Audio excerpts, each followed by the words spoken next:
Halo teman-teman semua, di video kali ini saya akan berbagi dan juga menjawab sebuah pertanyaan dari salah satu komentar dari netizen ya Mas Didik. Sebenarnya kenapa si website saya itu tidak muncul di pencarian Google ya. Di halaman 1 dicek tidak ada, sampai di halaman 10 tidak ada. Kenapa bisa tidak muncul di peringkat Google? Maka teman-teman tonton aja video ini, saya akan membongkar kenapa ada sebuah website yang tidak bisa muncul dari halaman pertama sampai halaman 10. Tonton video ini sampai selesai.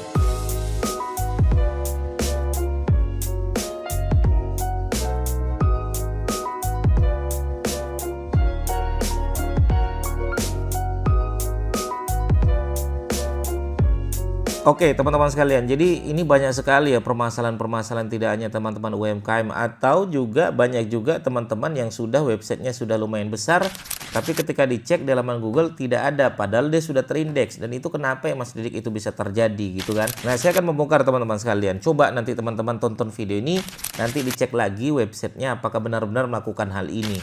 Kalau teman-teman benar-benar melakukan hal ini, nanti teman-teman boleh ikutin saran saya. Mudah-mudahan nanti video teman-teman sekalian bukan sekedar video di dalam website, tapi juga isi konten dalam website tersebut, URL-nya terdetek di Google dan juga masuk di mesin pencari Google. Oke, jadi kita akan bedah kenapa website tidak muncul di Google itu seperti apa Mas Didik. Yang pertama, kita bedah ya teman-teman sekalian.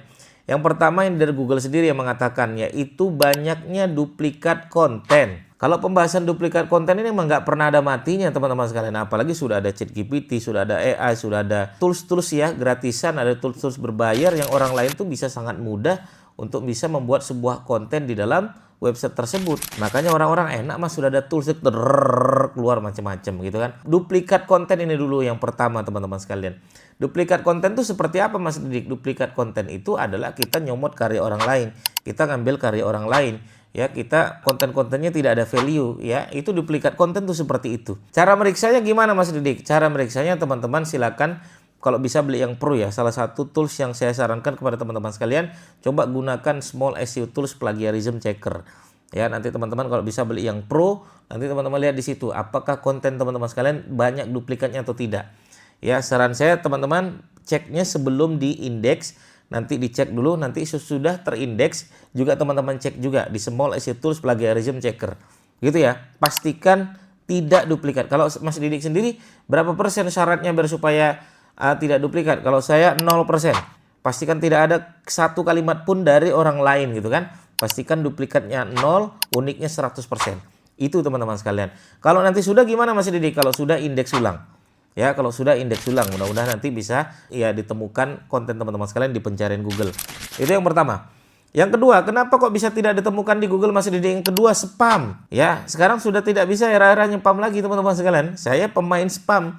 Jauh tahun 2016, 17, 18 teman-teman boleh lihat. Didik Arunsa Imakros banyak sekali.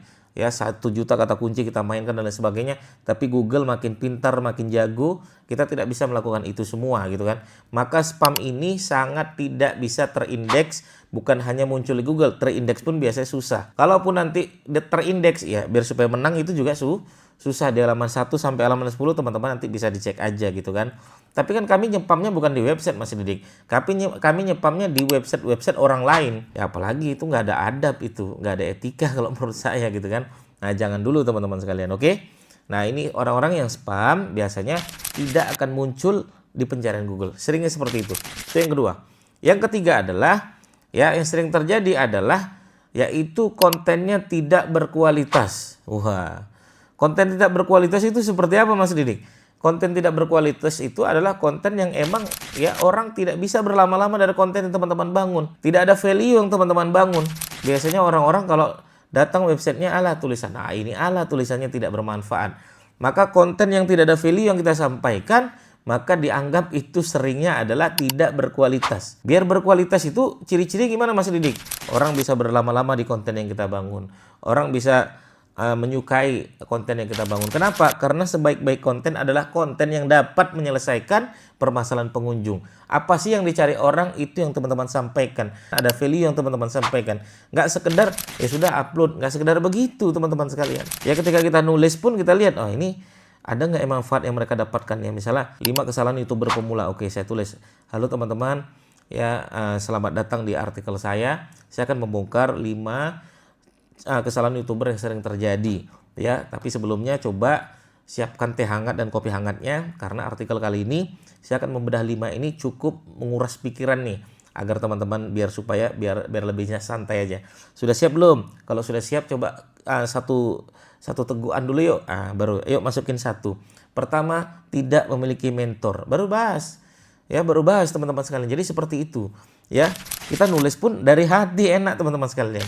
Jangan semuanya robot gitu kan. Oke, itu yang ketiga. Yang ketiga adalah ya, tidak ada kualitas konten. Itu siapa yang mengatakan? Mas Didi Google sendiri yang mengatakan gitu kan. Konten kita tidak berkualitas, biasanya tidak diberikan ranking di Google.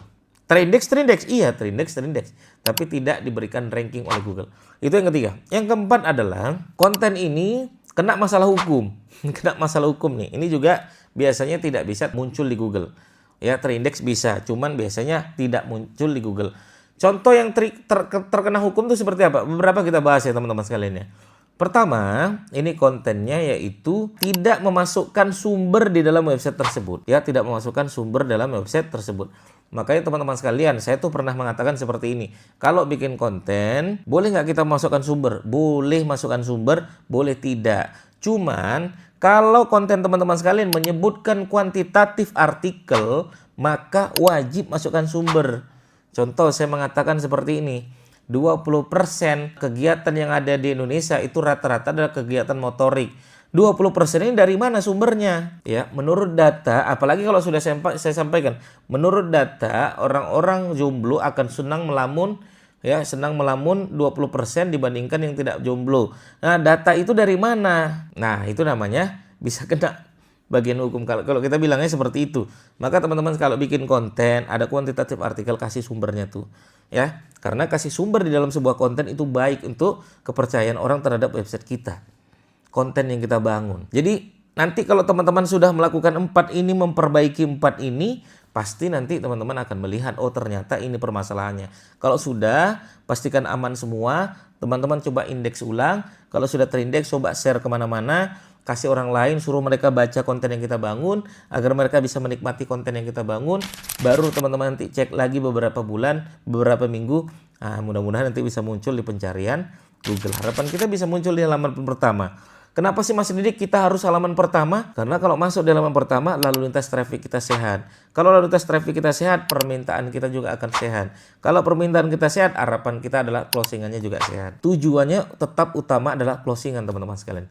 Begitu ya, semoga bermanfaat.